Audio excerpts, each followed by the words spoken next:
Ready start. महोदय, मैं सर्वप्रथम अपने सभी माननीय सदस्यों के प्रति आभार प्रकट करता हूँ, जिन्होंने भारतीय पुनर्वास परिषद विधेयक 1962 पर अपने मूल्यवान विचारों से हमें और सदन को लाभान्वित किया।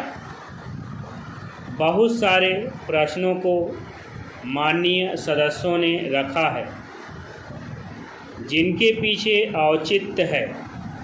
परिषद की बैठक के संबंध में जो आप लोगों ने चर्चा की है, मेरा भी ख्याल है, विश्वास है कि परिषद की एक बैठक होनी ही चाहिए, पर और कई बैठकें भी होनी चाहिए, क्योंकि बैठक एक होती है जिससे पूर्ण रूप से काम की समीक्षा नहीं होती। इसलिए मैं भी मानता हूँ कि बैठक बढ़ानी चाहिए। अम्बेडकर साहब ने प्रश्न उठाया है कि आदिवासियों के अंदर बीमारी है।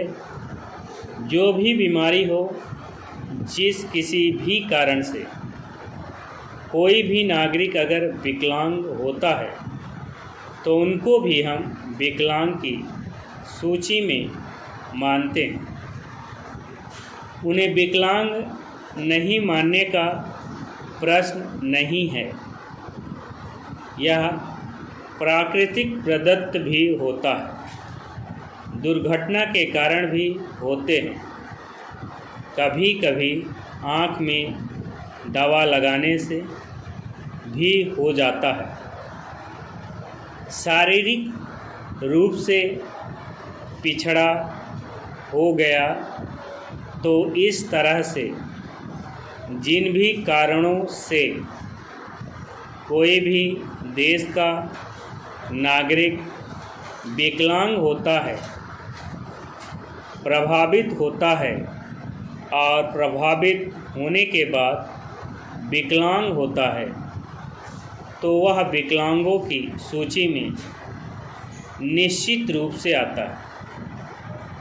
दूसरी बात, जो आपने विकलांगों की संख्या की बात कही है, अभी तो सरलता से नमूना सर्वेक्षण हो सकता है, पर जिस तरह से सर्वेक्षण की बात कही गई है, वह मुश्किल से होगा।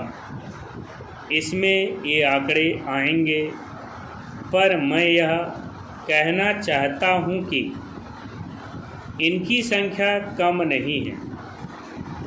जहाँ तक मेरी जानकारी है, इनकी संख्या 1 करोड़ 20 लाख पहुँचती है, मगर आबादी के अनुपात से संख्या अधिक भी हो सकती है और कम भी हो सकती है। एक बात आपसे निवेदन करूँगा कि यह सहानुभूति के पात्र नहीं है, हमारे कर्तव्य का प्रतीक होने चाहिए।